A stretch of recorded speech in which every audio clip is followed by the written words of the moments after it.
Hi colouring friends, welcome back to my channel and another colour and chat with me, Freya. In today's video I'm going to be colouring in this super cute Red Riding Hood page from my book Frog Tales. So here we are at my colouring desk, opening up to the page we're going to do. I've actually done quite a few pages in this book already because I have decided to do like one page a week, and I'm running sort of a little hashtag over on Instagram, which is hashtag Frog Tales with Freya, where if anyone wants to join me in doing one page a week, or you know, just the same page as me for that particular week, you're more than welcome to join me and tag me so that I can see your page as well.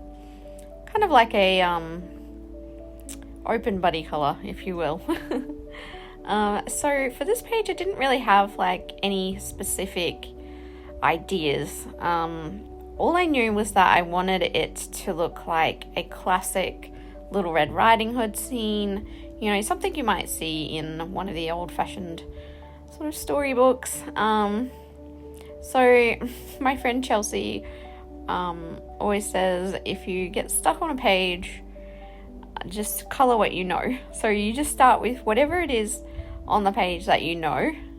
So in this case it was her red cape. I knew she had to have the red cape. And then I also wanted her to be green, obviously because she's a frog. Not that you can't have other coloured frogs.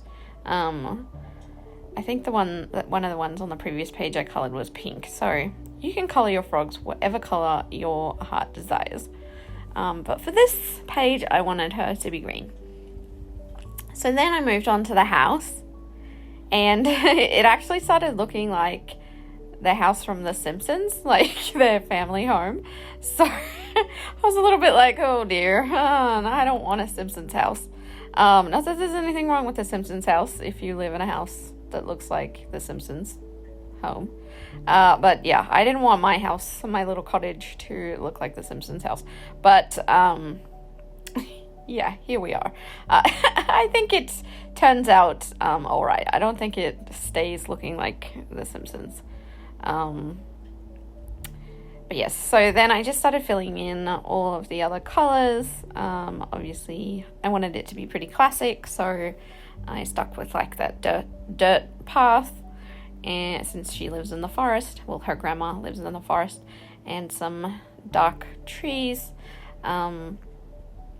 And then yeah, moving on from all the wood tones, after I do this little basket. And the windows, I think I fill in with that colour, yes. So I coloured the windows that colour just because I wanted it to look kind of like there were maybe some lamps on or something inside. But yeah, after doing all of those brown tones, I moved on to the greens. I picked two greens for the trees' leaves. I picked like a lighter green and then a slightly like darker, more olivey sort of green, just to try and give a bit more texture to the leaves and yeah, create a little bit more dimension. So I went over that and then I tried to blend it a little bit. And these ones that I'm using, these markers I'm using right here, are actually my Kaala Ohuhu series markers, and they've got like a really fine chisel. And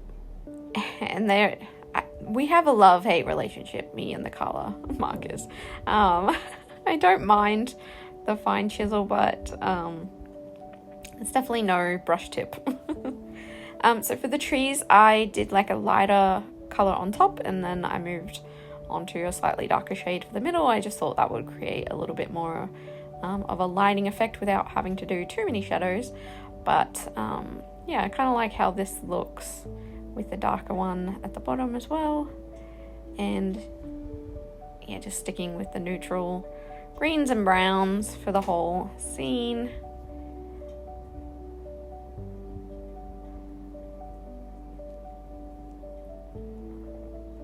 Here I am just picking out some colours for the sky. These are my Arrtx Pastel markers. So for the sky, I wanted it to be kind of like a afternoon sort of sunset, without it being like super vibrant. So yeah, I wanted it to be soft and pretty, and I wanted it to look kind of streaky, like there were clouds coming across the top of the sky. So that's why I didn't stick with a very straight line for the blends here, and I kind of added random colors back and forth between the colors that I was blending, if that makes any sense, so that there were, yeah, some little sort of cloud shapes almost. And I just did that with all of the colors that I had. The purple that I used got a little bit muddy when I put it through the pink, but it's not the end of the world. It definitely doesn't have to be perfect, and I just sort of messed it up a little bit more just so it looked a little more intentional, but yeah, I still really like how it came out.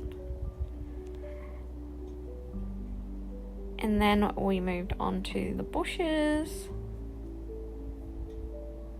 And for the bushes, I tried something new. I tried to just add some random lighter blobs and then just sort of go around them. Tried to give them a bit more of like a three-dimensional look.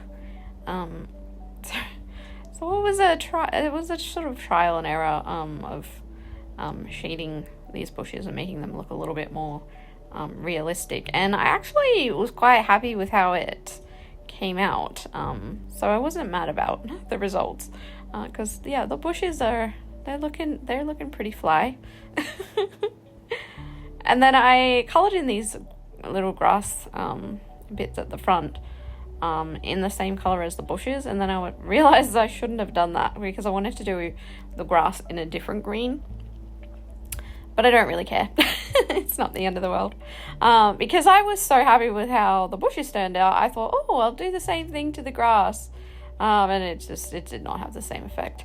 But it still created a little bit more variation in the grass. I do go back and try and blend it a little bit.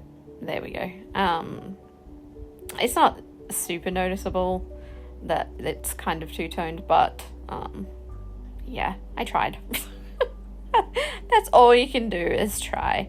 I find with coloring it is very much a trial and error process, and yeah, you just learn what works, what doesn't, what you like the look of, and yeah, not everybody has to have the same style, and it's what makes coloring fun, is seeing everybody's different styles and takes on things. Okay, so here I thought it would be genius to add some hot pink to the page, because why not? Yeah, but it was a mistake. Those clouds are just way too pink. Yeah, that's I want to say there's no saving that, but I tried to save it. And I think I did succeed. I feel like this is a common theme in my coloring pages, is there's always one sort of hairy element that doesn't go quite right. So the clouds are it for this page. I coloured the mushrooms this sort of cute, like light purpley sort of colour, just to kind of bring out the colours in the sky a little bit more. And yeah, I am just like filling in the rest of the colours. And then I decided it was time for details, so I worked on the house and I added just some little brickwork. And how I do this is just using the chisel tip to make little rectangular sections. And yeah, it's pretty easy. And then I just added a couple of little random dots in between, and then started to add some shadows just to give everything a little bit more dimension.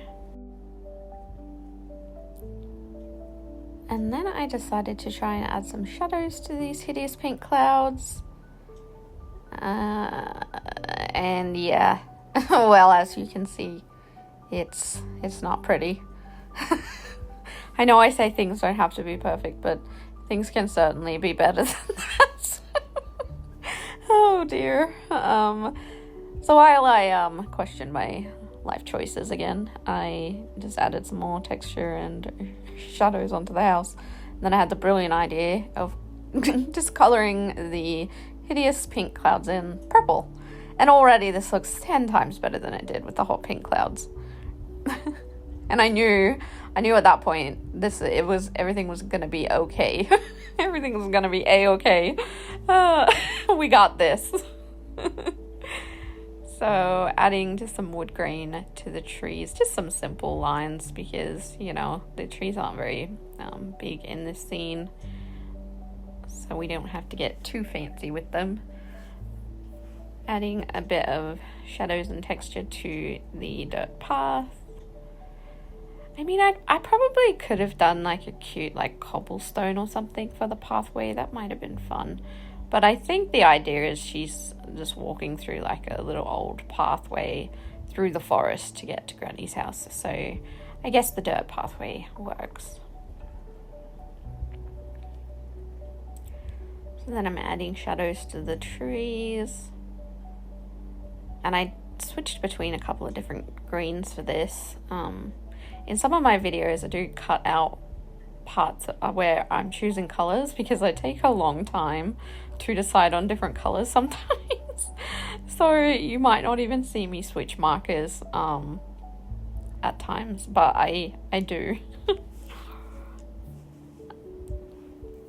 And then I added some dots to the bushes, and then went in and added some texture to the grass. So I find that this really brings the grass alive. It really does help when you add those little brush strokes. And I just use the brush tip to sort of flick up and make little grass strokes. Added some texture to the tree as well. And then I decided to shade in the frog girl's little body, because I figured the shadows from her cloak would be stopping any light from getting onto her little frog legs. But I left the arms lighter because I figured they were like peeking out from in front of the cloak, holding the little basket. And then of course I added shadows to her cloak and some dots. I wanted to make it a little bit more like velvety. I probably should have added some more stippling or something to the cloak just to give it a bit more texture, but I was feeling a little bit lazy. And yeah, I was just enjoying the process. It was a really nice sort of easy page to do. It was just, yeah, very relaxing. So after I finished adding all of the shadows that I wanted, I decided to go in with my Prismacolor pencils, and I kept trying to smudge them in like they were chalk pastels or something, but yeah, they don't really smudge very well. But yeah, I just added some lighter purple to the clouds. This is what I had in mind when I did color them. The darker purple was just lightening them up a bit with the pencils. So and then I added a little bit of shadow also with the pencils. And then I think I used this pencil. Yeah, I used the pencil in the sky a little bit too. It wasn't a great idea. I thought maybe I could blend the sky a little bit, but I don't think it did much. If anything, it just made it a little bit messier, which is totally okay. Coloring is allowed to be messy. We're allowed to color outside the lines and make a mess of the sky if we feel like it. Even if we don't feel like it and it's unintentional, that's okay too. So then I used this like light creamy yellow color just to add some lighting from the sky, sort of hitting the edges of things in front, because I imagine the sun is going down and there's still a little bit of a glow from things. I do really want to get a bigger set of the Prismacolor pencils because I need more colors. I really do prefer them to the Faber-Castell ones. So then I grabbed the Languo ballpoint acrylic markers that I have and just added some highlights to the trees and the leaves for the trees in the front. And I think I also did this to the bushes as well in a minute.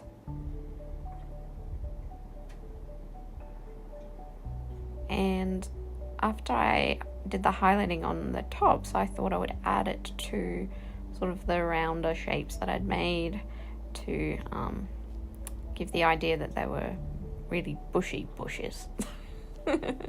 And of course dots on everything. You can't go wrong with dots. Then I switched over to the brush tip Guangna paint pens and added some highlights to the grass, and I think this step really sort of brings everything together and makes it look just really, really nice. Something a little more special. And then of course I had to lighten up the clouds a little bit more with a purple paint pen. And then I wanted to add some texture through the dirt path as well, and some little glowing dots from the lights in the windows. And I just find that all these little details with the acrylic paint pens, just, I don't know, it just takes the page to the next level.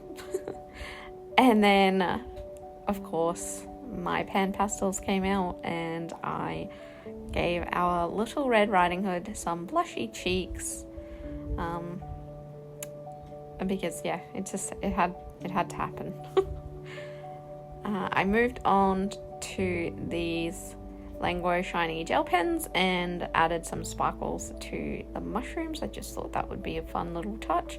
You can't really see it here, but in the end video where I show you the finished page, you can really see how shimmery these are.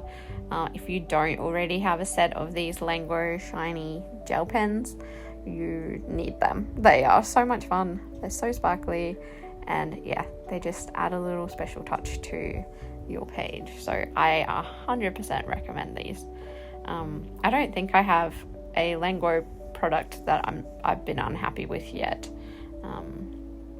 And then yes, of course, here we go with the stars.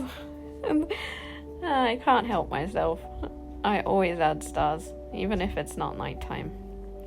So here is the finished page. You can see all the little details, and you can see just how shiny the Languo gel pens are. I really like how her little blushy cheeks came out, and the sky, even though it's a little muddy in places and it's not perfect, it is still very fun and very cute. So yes, this is the finished page. If you do like this book, it is available on Amazon. Just a little shameless plug for myself. It is the third book that I released last year, and yes, it is one of my favorites. All the pages feature little frogs in fairy tale scenes, and yeah, this one was so much fun to draw. There's the sparkly pens again. And even the Prismacolor pencils add a bit of a sheen to the page.